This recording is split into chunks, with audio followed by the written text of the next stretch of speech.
Recognize Mr. Jordan for 5 minutes. Thank you, Mr. Chairman. Doctor, should the United States be in the World Health Organization? The United States should both be part of the World Health Organization, but working with all the member states to create the necessary reforms that are required. Did you support leaving the World Health Organization during the Trump administration? No.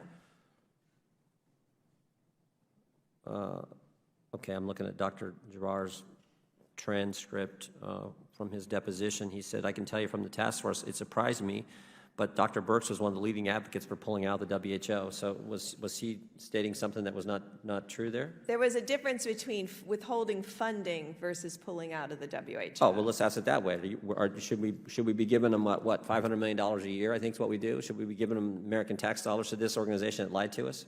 I was supportive of withholding funding based on development of the appropriate reforms and to figure out precisely what happened during January, because a week at the beginning Well, we're of a back in it. pandemic, Have they done the reforms that you were supportive of having them do before we gave them the American people's hard-earned tax money?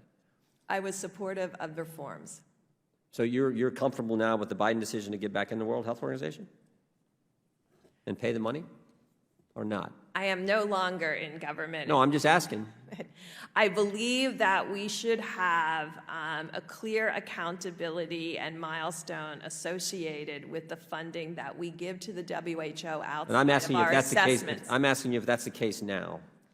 I believe that we should do our assessment. It is the dollars above and beyond the assessment, which I think is about 80% of the dollars, that we should hold directly to required reforms. Okay, we'll take that. Disagree with 80% of the money that's going there from the United States. How about gain-of-function research? Should that be allowed? I don't know all the details of gain-of-function research. I think the decision has been made with certain countries. We do not do gain-of-function research.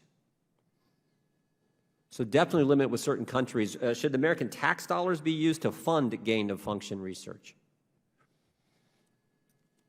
Well, that's a very big blanket statement, and it's difficult. I mean, there are. Well, there's been legislation introduced in the United States Congress to say that it shouldn't happen.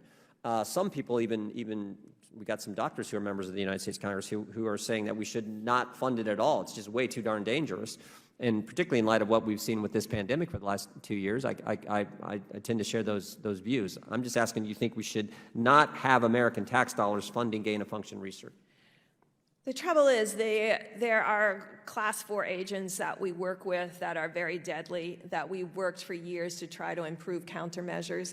That is not solely done within the United States, and obviously that would be part of gain of function because you are making changes to the virus to work on countermeasures to control those viruses. And so I would hate for our ability to utilize the great minds of science in allied countries. How about the more basic question? Should we be sending American tax dollars to labs in China to do any kind of research? There are critical investigations that we have supported in partnership with China from HIV and to really work on controlling the pandemic in Asia through our work with epidemiologists and the CDC in China. So you support sending American tax money to China to do potentially gain-of-function research or other research? Not gain-of-function research. Not gain-of-function research. So we should definitely not do that. That's one place you'll draw the line.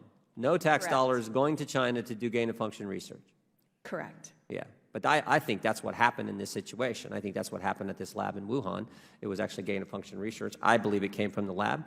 The idea that it was, you know, a bat to a pangolin to a hippopotamus to people, whatever they say, I just don't buy that. But I mean, who knows? The last thing I would say is this: in your testimony, you said, being critical of the Biden administration, you said they shouldn't base decisions about pandemic response on polling. I mean, one of the things we hear from the other side is oh, the Republicans are interested in the politics. Well, actually, it's just the opposite. Typical thing. Democrats always accuse us of what they're doing. They're basing it on polling. The people who trust the science are the ones who trust the science. Joe Biden's the one who said, if you have these vaccinations, you're not going to get COVID. That was just a flat-out lie. And according to your testimony, The government already knew that wasn't the case, but he made the statement anyway. So we support the science, not the polling, not the lies, not trust the government as the Democrats always want to do. We actually want to trust the science and the facts and the data versus trusting the government. With that, Mr. Chairman, I'm over time. Thank you. I yield back. Mr. Chairman, just to clarify, what I said was we didn't know at that time whether the vaccines would provide that protection or not.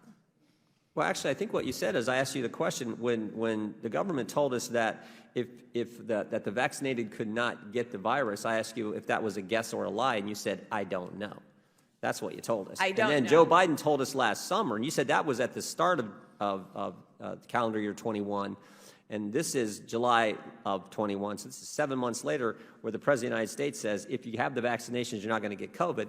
Totally false statement.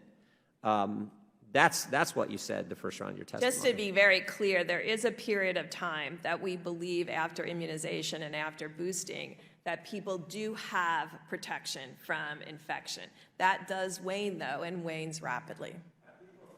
People who've got the vaccine got COVID, Dr. Yes. Birx? Yes, yes, yes.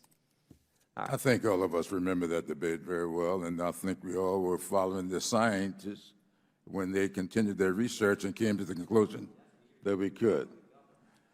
The chair now recognizes